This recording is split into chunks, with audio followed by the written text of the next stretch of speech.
오늘 그 말씀 주제는 믿음과 소망의 차이점입니다. 우리의 정체성, 우리의 본성. 우리는 하나님의 자녀입니다. 하나님의 본성, 영의 본성을 가지고 있습니다. 이 본성 모두를 지속적으로 유지하면서 이제는 우리가 이 땅에서 하나님께서 우리에게 예비해 주신 것들, 그리고 또한 우리가 원하는 것들을, 바라는 것들을 차지하고 누리고, 그리고 그것을 흘려보내는 축복의 통로의 역할, 영혼 구원자의 역할을 해야 합니다.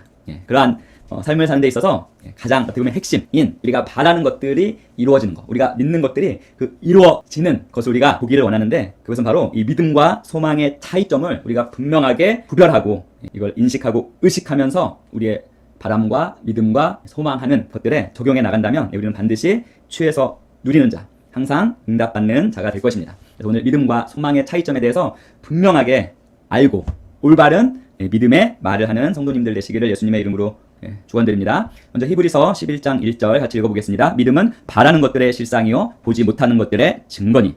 다른 번역본에서는 믿음은 우리가 바라는 것들에 대해 확신하는 것이며 우리가 보지 못하는 것들에 대해 확신하는 것이다 라고 번역합니다. 그리고 또 다른 번역본은 2절에 믿음은 바라는 것들의 실상이요, 이 부분을 믿음은 우리의 소망의 실체를 부여한다 라고 번역합니다. 그리고 또 다른 번역에서는 믿음은 몹시도 소망하는 것이 마침내 우리의 것이라는 증서와 같다. 이 증서는 직문서, 자동차 등록증과 같은 이러한 증서와 같다라고 번역합니다. 사도 바울은 믿음을 소망이라는 비실제적인 것을 실제 영역으로 가져오는 것이라고 말씀하고 있습니다. 자, 우리는 빛을 갚기 위해서 돈이 들어오기를 소망하지만 믿음은 우리가 필요할 때 돈을 갖게 된다는 확신을 줍니다. 돈을 갖게 해줍니다. 우리는 꼭 해야만 하는 일을 할 수 있는 육체적인 힘을 소망하고 기력이 부족하지 않기를 소망하지만 믿음은 여호와는 내 생명의 힘이시니, 여호와는 내 생명의 기력이시니 내가 누구를 무서워하리요? 라고 말합니다. 우리가 잘 알고 있듯이 믿음은 하나님의 말씀으로부터 자랍니다. 로마서 10장 17절. 그러므로 믿음은 들음에서 나며 들음은 그리스도의 말씀으로 말미암았느니라. 믿음은 하나님의 말씀이 말하는 것과 똑같은 것, 즉 하나님의 말씀과 일치하는 것을 말합니다. 반면에 불신앙은 하나님의 말씀과 반대되는 것을 말합니다. 너무나 많은 성도들이 불신앙으로 말하므로 하나님의 말씀과 반대되는 것을 취해버리는 안타까운 현실입니다. 아이러니한 것은 그들이 불신앙을 말하면서 하나님의 말씀이 그들에게 역사하지 않는 것을 의아해한다는 것입니다. 우리가 우리 스스로의 잘못을 인식하고 교정해 나갈 수 있는 것은 정말 큰 축복입니다. 우리가 매 주일 예배 때마다 똑같은 것을 고백하는 이유입니다. 우리는 스스로 잘 교정해 나가는 축복을 누립니다. 아멘. 믿음에 대해 잘 이해할 수 있는 가장 좋은 방법은 믿음이 아닌 것을 찾아보는 것입니다. 첫째, 믿음이 아닌 것 중에 하나는 바라는 것입니다. 바라는 것은 믿음이 아닙니다. 믿음은 바라는 것이 아닙니다. 종종 성도들은 자신들이 성령 세례를 받을 것, 성령 충만을 받을 것, 치유를 받을 것, 혹은 기도 응답을 받을 것을 소망합니다. 그러나 소망은 그런 것들이 이루어지도록 할 수가 없습니다. 그런 것들이 이루어지게 하는 건 바로 믿음이기 때문입니다. 믿음은 현재형입니다. 그래서 자신이 가지고 있는 믿음이 만일 현재형이 아니라면 그것은 믿음이 아니라는 것을 인식하고 의식해야 합니다. 그것은 바라는 것이고 그냥 소망하는 것입니다. 어떤 사람이 나는 언젠가는 성령 충만을 받을 것이라고 믿습니다 라고 믿습니다라는 단어를 사용해서 말할지라도 그것은 소망일 뿐입니다. 왜냐고요? 언젠가라는 미래 시제를 사용하기 때문입니다. 소망은 언제나 미래를 가리키는 미래 시제이지만 믿음은 항상 현재 시제입니다. 그래서 믿음은 이렇게 말하는 것입니다. 세 번째 줄에 있죠. 나는 지금 바로 받을 것입니다. 또는 나는 지금 받았습니다. 영어로 I will receive it right now 또는 I have it now 라고 말하는 것입니다. 하나님으로부터 우리가 원하는 것을 받을 때 믿음의 원칙들은 성령 세례를 받거나 치유를 받거나 기도응답 받거나 또는 재정적인 응급을 받거나 하는 모든 경우에 똑같이 같은 원리가 적용됩니다.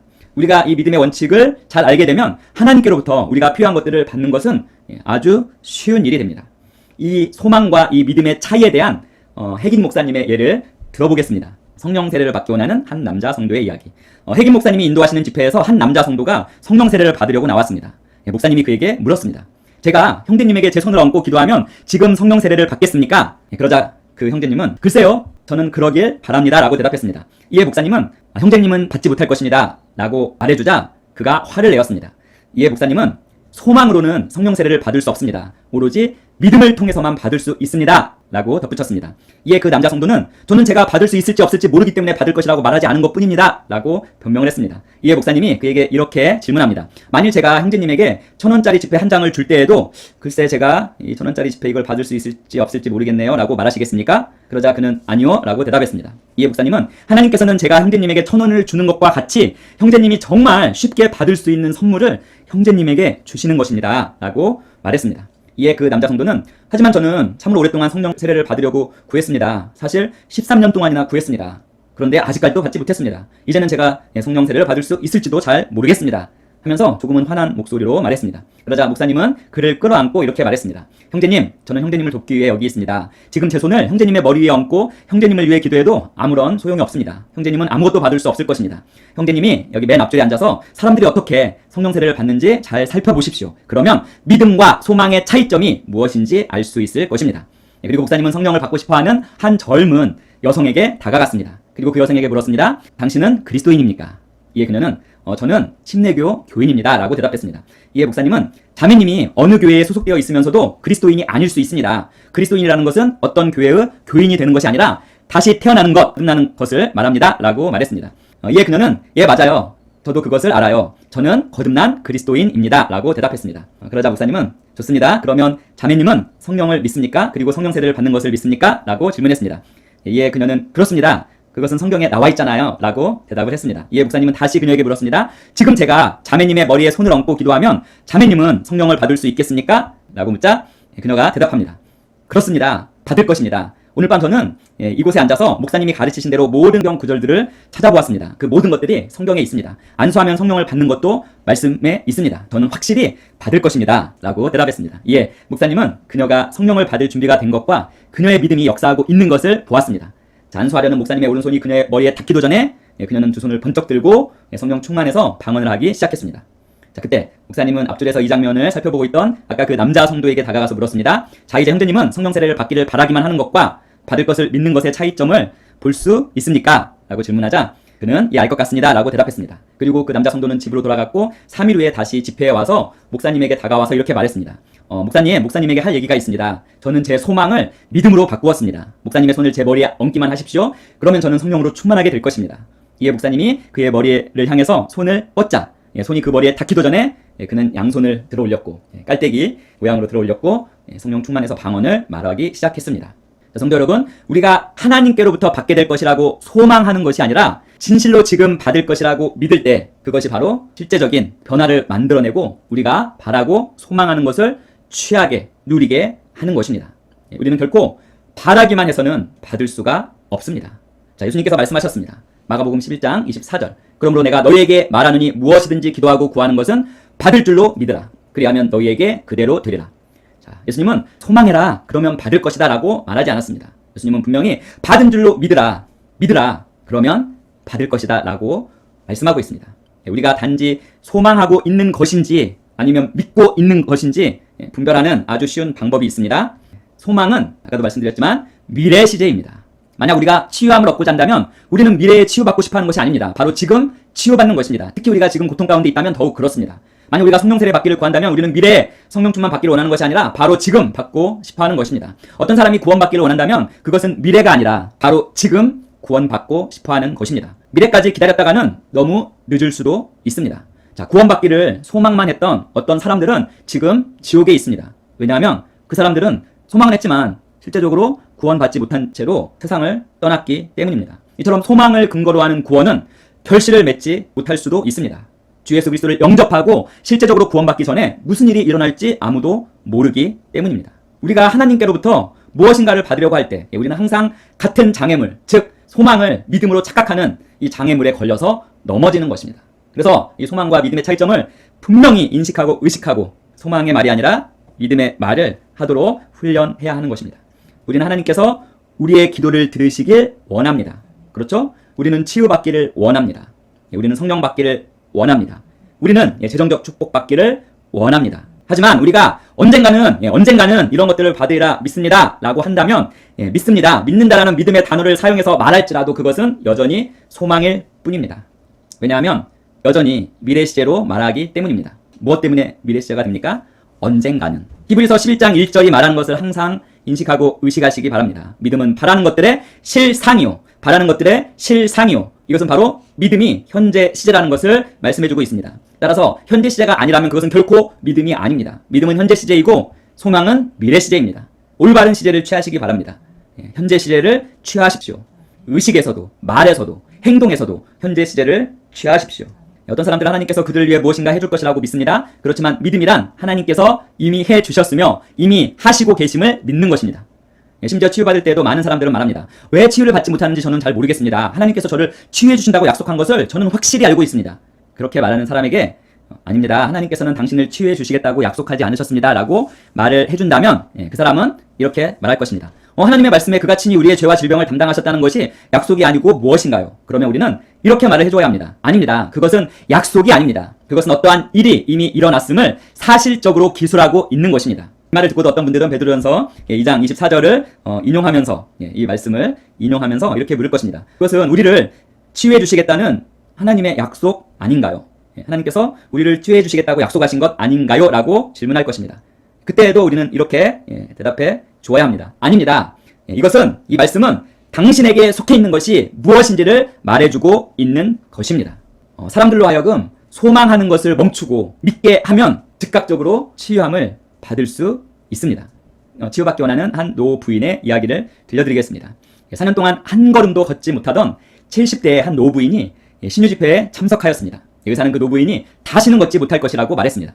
그녀의 무릎은 노화되어서 그녀의 몸을 지탱할 수가 없었습니다. 운동도 못하고 앉아서만 지내니까 그녀의 몸은 점점 뚱뚱해졌습니다. 치유의 시간이 되었을 때 사람들은 그녀를 앞으로 데리고 와서 강당 위에 앉혔습니다. 집회를 인도하시는 목사님이 그녀 앞에 무릎을 꿇고 앉아서 기도했습니다. 그리고는 그 노부인에게 말했습니다. 자매님, 지금 주 예수님의 이름으로 일어나 걸으십시오. 그 노부인은 일어나려고 애를 썼습니다. 결국엔 일어나지 못하고 울면서 이렇게 기도했습니다. 사랑하는 주 예수님, 저를 치유해 주십시오. 주님, 당신께서 저를 치유해 주시기로 약속하신 것을 저는 압니다. 제가 가족들에게 얼마나 큰 짐이었는지 주님은 아실 것입니다. 저는 혼자서는 아무것도 할 수 없습니다. 사랑하는 주님, 저를 치유해 주십시오. 제 다리를 고쳐주십시오. 부디 저를 걷게 해주십시오. 이에 목사님은 잠깐만요 자매님, 제가 한 가지만 조언을 하겠습니다. 제가 자매님을 도와드릴 수 있습니다 라고 말했습니다. 하지만 그녀는 이 목사님의 말을 듣지 않고 점점 더 자신의 목소리를 높였습니다. 이에 목사님은 잠깐만요 자매님, 자매님을 위한 조언이 있습니다. 제가 도와드리겠습니다 라고 재차 말했습니다. 하지만 그녀는 여전히 목소리를 높이고 있었습니다. 이에 목사님은 잠깐만요 자매님, 자매님을 위한 조언이 있습니다. 제가 도와드리겠습니다 라고 세 번째 그녀에게 말했습니다. 이제 그녀는 거의 신경질적으로 되었고 막무가내로 목소리를 높여 소리를 질러댔습니다. 그래서 결국 목사님은 그녀의 어깨를 붙잡고 그녀가 정신을 차리도록 흔들고 나서 이렇게 말했습니다. 주 예수님의 이름으로 입을 다물지어다. 그러자 그녀는 소리 지르는 것을 멈추었습니다. 그 순간 목사님은 그녀뿐만 아니라 이 회중들도 불신앙으로 가득 차 있는 것을 깨달았습니다. 그와 똑같은 일이 예수님의 고향인 나사렛에서도 일어났었습니다. 성경은 이렇게 말하고 있습니다. 거기서는 아무 권능도 행하실 수 없어 다만 소수의 병인에게 안수하여 고치실 뿐이었고. 왜 그랬을까요? 6장 6절이 우리에게 해답을 줍니다. 저희의 믿지 않음을 이상히 여기셨더라. 믿지 않음, 영어로 unbelief입니다. 불신앙입니다. 그리고 이상히 여기셨더라. 영어로 보면 marveled입니다. 깜짝 놀라셨다는 것입니다. 즉 예수님께서는 그 고향 사람들의 불신앙 때문에 깜짝 놀라셨습니다. 목사님은 그래서 그 노부인을 돕기 전에 그 집회 가운데 팽배해 있는 그 불신앙의 분위기를 깨트려야만 했고 회중을 먼저 다뤄야만 했습니다. 그래서 회중들에게 이렇게 질문했습니다. 이제 저는 여러분들에게 한 가지 질문을 하겠습니다. 길을 걷고 있는데 차를 운전한 어떤 사람이 길을 물어본 후에 다시 출발하는데 바른 길로 가지 않고 반대편 길로 가기 시작한다면 여러분은 그 사람의 차를 불러 세워서 다시 바른 길로 가게 하겠지요? 라고 질문하자 회중들은 아마 그럴 것입니다 라고 동의했습니다. 이에 목사님이 이렇게 말합니다. 맞습니다. 이 부인도 역시 잘못된 길에 서 있습니다. 그녀는 치유의 길에 서 있지 않습니다. 게다가 회중인 여러분들도 역시 치유의 길에 서 있지 않습니다. 우리가 불신앙을 제거하고 다시 치유의 길에 선다면 우리는 이 부인이 치유되는 것을 볼 수 있습니다. 목사님은 회중의 분위기가 달라지는 것을 감지하고는 그 노부인에게 다시 다가갔습니다. 그리고 이렇게 말합니다. 자매님, 자매님이 치료된 것을 아십니까? 그러자 그녀는 눈을 동그랗게 뜨고 목사님을 쳐다보면서 제가 치유되었다고요? 라고 의심과 놀람의 눈초리로 질문을 했습니다. 목사님은 성경의 베드로전서 2장 24절을 펴서 그녀에게 건네주었고 큰 소리로 읽어보라고 말했습니다. 그녀가 읽었습니다. 친히 나무에 달려 그 몸으로 우리 죄를 담당하셨으니 이는 우리로 죄에 대하여 죽고 의에 대하여 살게 하려 하심이라. 저가 채찍에 맞음으로 너희는 나음을 얻었나니. 목사님은 마지막 절 한 번 더 읽어주시겠습니까? 라고 말했고 그녀는 마지막 절을 다시 읽었습니다. 저가 채찍에 맞음으로 너희는 나음을 얻었나니. 자, 이제 제가 질문을 하나 드리겠습니다. 라고 목사님 말했습니다. 그것이 현재인가요? 미래 시제인가요? 아니면 과거 시제인가요? 라고 목사님이 묻자 과거 시제입니다. 라고 그녀가 답했습니다. 그렇다면 목사님은 이렇게 말합니다. 예수께서 채찍에 맞음으로 인해 자매님이 치유되었다는 것이 과거 시제라고 한다면 자매님은 지금 치유된 것이 맞지요? 라고 말했습니다. 그러자 노부인은 예 그래요. 나는 치유되었습니다. 나는 치유되었어요. 라고 대답했습니다. 이제 제가 하라는 것을 하시겠습니까? 라고 목사님은 말했고 그 노부인이 동의하자 목사님은 두 손을 들고 주 예수님을 바라보십시오. 그리고 찬양하십시오. 왜냐하면 자매님은 이미 치유되었기 때문입니다. 치유될 것이 아니라 지금 치유되었기 때문입니다. 라고 말했습니다. 자, 그녀는 어린아이처럼 단순하게 말했습니다. 사랑하는 주 예수님, 저는 치유되어서 매우 기쁩니다. 하지만 아직 그녀는 한 발자국도 걷지 못하고 있었습니다.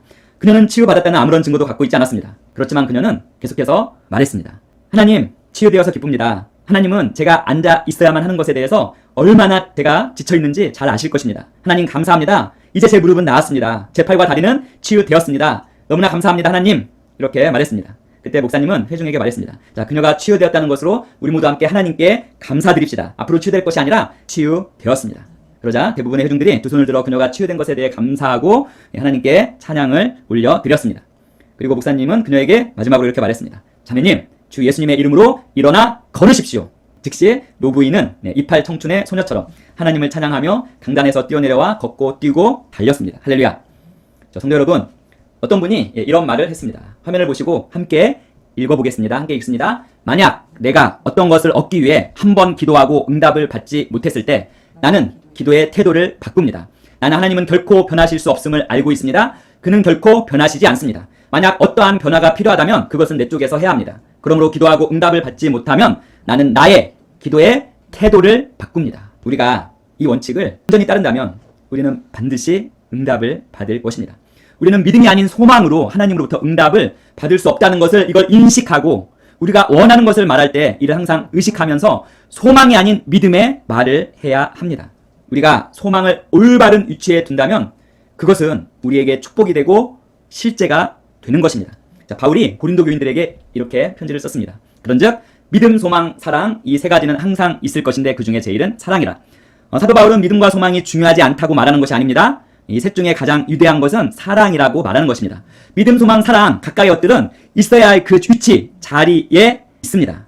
그래서 우리는 사랑을 소망으로 대신할 수 없고 소망을 믿음으로 대신할 수 없습니다.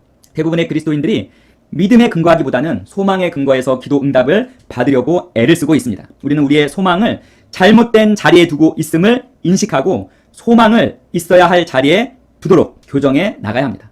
우리는 소망을 믿음인 줄 알고 믿음의 자리에 두려고 하는 잘못을 범하고 있습니다. 우리는 이 부분에 대해서 인식하고 의식하고 우리의 생각을 새롭게 하고 우리의 말과 행동을 바꾸어 나가야 합니다. 거듭난 우리는 축복된 소망을 갖고 있습니다. 자, 소망은 이런 것입니다. 특별히 축복된 소망은 이런 것입니다. 교회의 축복된 소망은 주 예수 그리스도께서 속히 돌아오시는 것입니다. 요즘에 말씀의 실제에서 크리스 목사님이 계속 강조하고 있는 부분입니다. 구원받고 죽은 자들의 부활과 살아있는 성도들의 휴거와 천국에 대한 소망, 즉 먼저 천국에 간 사랑하는 가족들을 보는 것입니다. 그러한 소망에 대해 감사하고 우리는 그 안에서 기뻐합니다. 하지만 이 모든 것은 현재 시제가 아니라 미래 시제입니다. 우리는 예수님께서 다시 오신다는 것을 압니다. 사람들이 그것을 믿든 안 믿든 상관없이 예수님은 다시 오실 것입니다. 왜냐하면 성경이 그렇게 말씀하기 때문입니다. 우리가 믿든지 믿지 않든지 부활은 일어날 것입니다. 우리가 그것을 믿든지 믿지 않든지 상관없이 먼저 죽어서 천국에 간 사랑하는 가족들은 그들이 그리스도인이었다면 예수님이 오실 때 예수님과 함께 돌아올 것입니다. 내 믿음이 예수님을 다시 오시게 하는 것이 아닙니다. 그가 다시 오실 것에 대한 내 믿음이 예수님을 오늘 다시 오시게 할 수 없다는 것입니다. 만약 그렇게 할 수 있다면 교회는 언제든지 예수님을 그들의 믿음으로 모셔올 수 있을 것입니다. 예수님의 재림은 미래 시제입니다. 그가 오늘 오실지 내일 오실지 아니면 다음 주에 오실지 우리는 전혀 알지 못합니다. 하지만 우리가 아는 것은 언제 오실지는 모르지만 그가 오신다는 사실입니다. 이것이 복된 소망입니다. 축복된 소망입니다. 또한 이것은 깨끗한 소망이기도 합니다. 사도 요한은 이렇게 말했습니다. 사랑하는 자들아, 우리가 지금은 하나님의 자녀라. 장래에 어떻게 될지는 아직 나타나지 아니하였으나 그가 나타나시면 우리가 그와 같을 줄을 아는 것은 그의 참모습 그대로 볼 것이기 때문이니 주를 향하여 이 소망을 가진 자마다 그의 깨끗하심과 같이 자기를 깨끗하게 하느니라. 우리가 예수님이 오실 것을 믿는다고 할 때 그것은 말씀이 말하는 것을 믿는 것과 이 미래 시제인 소망이 결합된 것입니다. 이 부분은 바로 복된 소망, 축복된 소망이 되는 것입니다. 하지만 만일 우리가 언젠가 내가 치유함을 받을 것을 믿는다. 또는 언젠가 내가 부유해질 것을 믿는다. 또는 언젠가 내가 축복의 통로가 될 것을 믿는다 라고 한다면 그것은 결코 믿음이 아닙니다. 그것은 그저 소망일 뿐이고 치유함도 부유함도 축복의 통로되는 그 위치도 가져올 수 없습니다. 언젠가 내가 치유함을 받을 것을 믿는다라고 말하면서 치유받지 못하고 일찍 하늘나라에 간 많은 그리스도인들이 있습니다. 당연히 그들은 지금 천국에 있습니다. 단지 그들은 신유, 치유에 대한 믿음이 무엇인지 몰랐을 뿐입니다. 그들은 언젠간 하나님께서 나를 치유해 주시리라 믿습니다 라고 생각하고 의식하고 말했습니다. 하지만 그것은 믿음이 아니라 소망입니다. 성도 여러분, 어떤 것이든 미래를 가리키는 것이나 미래를 바라보는 것은 소망이지 믿음이 아닙니다. 성도 여러분, 오늘 이것 한 가지만을 뇌리에 깊이 새기시기 바랍니다. 우리의 원하는 것이, 우리의 강구하는 것이 소망이 아니라 믿음이 되게 하십시오. 소망은 미래의 시제이고 믿음은 현재 시제입니다. 현재 시제로 원하는 것을 말하십시오. 강구하는 것을 말하십시오. 지금까지 만약 기도 응답이 없다면, 기도 응답을 잘 받지 못한다면 오늘부터 말과 의식과 생각과 태도를 바꾸시기 바랍니다. 지금까지 우리가 소망해왔던 것이 믿음이 되어진다면 우리는 반드시 응답 받을 것입니다. 믿음과 소망의 차이점 간단합니다. 믿음은 현재 시제, 소망은 미래 시제입니다. 원하는 것이 있습니까? 바라는 것이 있습니까? 미래 시제의 단어를 의식에서, 생각에서, 우리의 입술에서 제거하시기 바랍니다. 그리고 현재 시제로 생각하고 의식하고 말하시기 바랍니다. 아멘.